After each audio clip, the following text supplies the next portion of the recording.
Бізде тағы да дәм тату айдары. Осындай кептірілген ет, копченый еттің дәмін көреміз. Hot and spicy деп жазып қойып енді білмеймін, ащы бола ма, болмай ма. Көреміз қазір.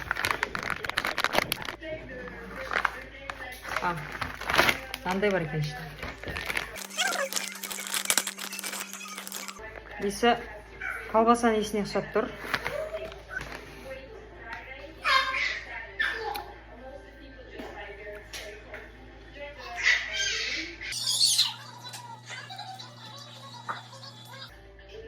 Ащысы бар екен кішкене, но терпимо.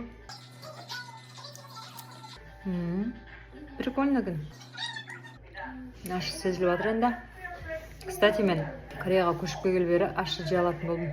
Алдын онша ұнатпайтынмын, жей алмайтын тұғым. Осыға келіп үйрендім. Но прикольно. Анда-санда алып тұруға болады. Чипсыдың кириешкенің орнына алып жеуге жақсы. Біз өзіміз чипсы жақсы көреміз, чипсыды күніге жейміз. Жақсы емес, конечно. Кәдімгі ет қой, мяк ет қой. Колбаса емес. Кәдімгі ет мұны.